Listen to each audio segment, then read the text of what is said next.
Si tu t'intéresses à l'investissement en bourse et particulièrement en utilisant en tout cas le levier de l'investissement passif via les ETF, tu t'es peut-être déjà posé la question de savoir est-ce que ça valait le coup dans ton allocation de portefeuille, dans ta gestion de patrimoine, lorsque tu choisis, lorsque tu sélectionnes les ETF, de faire attention et d'avoir un œil vigilant sur le fait de ne pas avoir des ETF qui proviennent tous exclusivement du seul et unique émetteur. Parce que peut-être qu'il y a un risque de faillite, peut-être d'un émetteur, mais finalement comment on peut quantifier ce niveau de risque? Est-ce que déjà vraiment il est présent? Est-ce qu'il existe? Est-ce qu'il n'existe pas? Comment on peut éventuellement se prémunir, etc., etc. Et tout ça, c'est ce qui m'a donné en fait l'idée de cette vidéo, parce que bien évidemment, c'est une question que je me suis posée moi aussi au départ lorsque j'ai commencé à constituer mon portefeuille boursier, notamment via les différents ETF. Il y a des choses intéressantes à comprendre et à connaître, et donc c'est ce que je vais essayer justement de te partager à travers ce contenu. Donc comme je te le disais un petit peu plus tôt, et moi aussi c'est une question que je me suis posée, il y a une question qui revient beaucoup, c'est finalement est-ce qu'il faut se diversifier en termes d'émetteurs au cas où il y en aurait potentiellement un qui puisse faire faillite.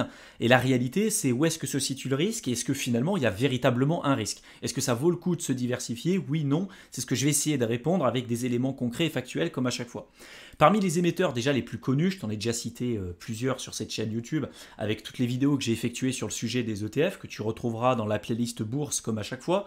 Tu vas avoir Vanguard, tu vas avoir Lyxor, tu vas avoir iShares qui est une sous-filiale de Goldman Sachs, tu vas avoir Xtracker, Amundi, BNP Paribas, WisdomTree. Il y en a plein qui existent aujourd'hui et donc des émetteurs, il y en a quand même pas mal. Donc aujourd'hui, est-ce que ça vaut le coup finalement de se diversifier? Et si oui, dans quelle proportion? Où est-ce que se situe le risque, etc.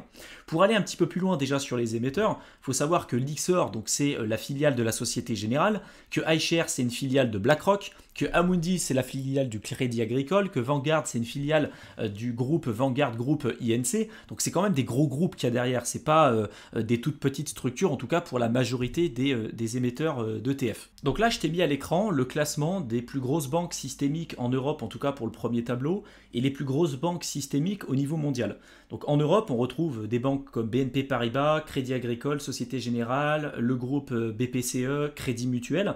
Je t'ai mis à côté le chiffre d'affaires en milliards d'euros et quand j'ai pu trouver les informations, leurs bénéfices sur 2022 ou 2021 quand c'était difficile de trouver l'information. C'est juste pour que tu puisses te rendre compte un petit peu de ce qu'il y a derrière et si le risque en effet soit de systémie, soit de faillite peut-être d'un émetteur, est-ce que c'est véritablement possible et si oui, dans quelle proportion? Donc ça m'a semblé intéressant de te présenter ce genre d'informations.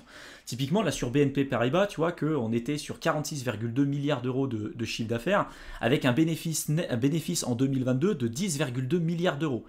Crédit Agricole, chiffre d'affaires 36,8 milliards d'euros, 8,1 milliards d'euros de bénéfices en 2022. Société Générale, 25,8 milliards d'euros de chiffre d'affaires, 5,6 milliards de bénéfices. Et si on regarde les banques systémiques au niveau mondial, les plus grosses banques, la majorité d'entre elles se situent aux États-Unis, mais pas que. Tu vois, donc la première, c'est Goldman Sachs.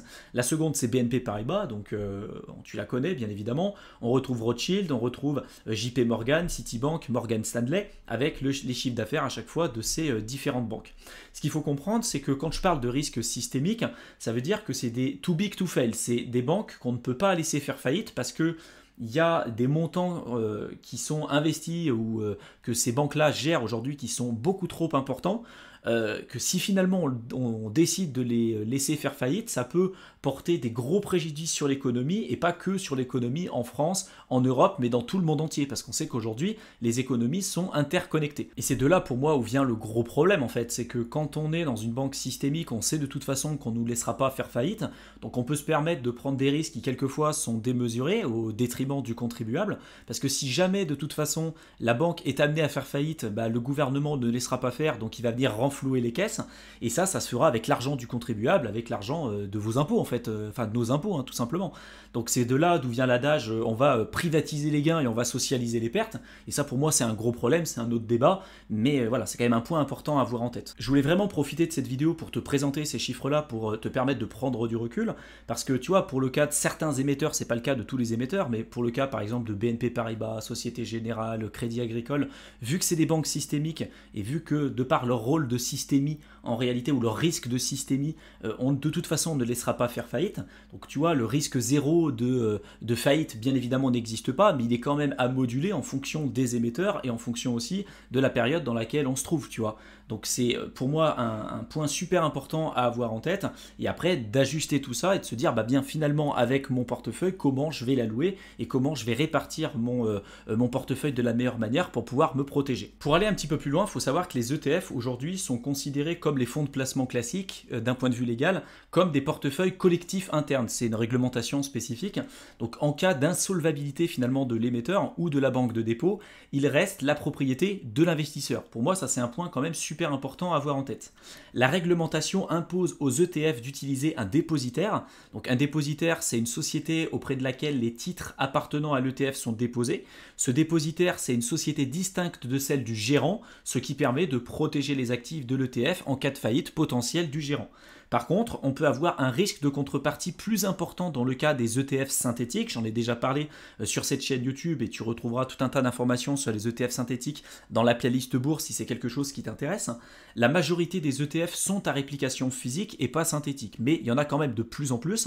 Dans le monde, moins de 20% des ETF sont à réplication synthétique, donc ça existe. Il y a plus de risques avec la réplication synthétique malgré que la réglementation a énormément évolué depuis, notamment avec la crise des subprimes, parce qu'à l'époque c'était clairement n'importe quoi.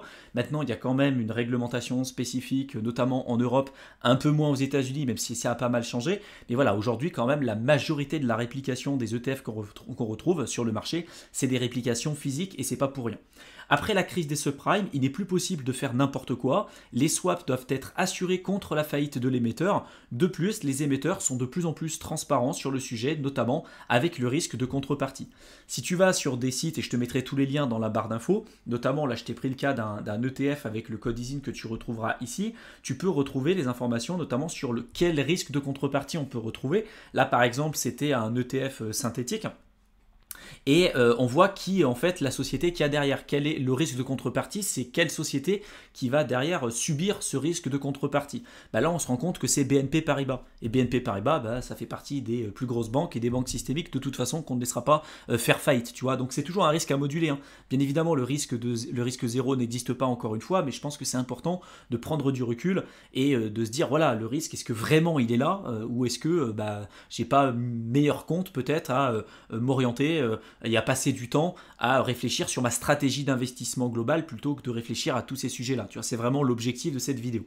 Donc c'est ce que je t'ai mis à l'écran. Ici, la contrepartie, c'est BNP Paribas. Les trois plus grosses banques systémiques en France et en Europe, c'est BNP Paribas, Crédit Agricole et la Société Générale. L'État ne peut pas les laisser faire faillite ces banques sous peine de mettre en péril l'économie mondiale. Donc là, c'est ce que je t'ai mis. Le risque zéro n'existe pas, mais c'est pas ici, selon moi, où les risques sont les plus importants pour toutes les raisons que je t'ai évoquées dans cette vidéo. Le plus gros risque, selon moi, reste de ne rien faire et de ne pas investir, parce que là, si tu n'investis pas, malheureusement, tu vas subir l'inflation, tu vas subir l'érodage en fait de ton capital au fur et à mesure du temps, et c'est là pour moi où il y a le pire des scénarios en réalité pour toi. J'espère en tout cas que cette vidéo t'aura plu, qu'elle t'aura intéressé, qu'elle t'aura été utile.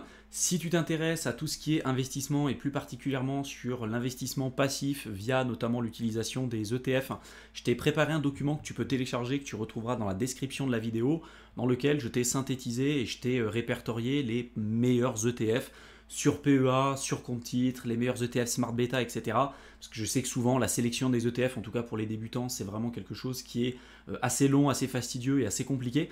Donc voilà, j'ai fait ce travail-là pour toi. Je sais que ça pourra te faire gagner un maximum de temps.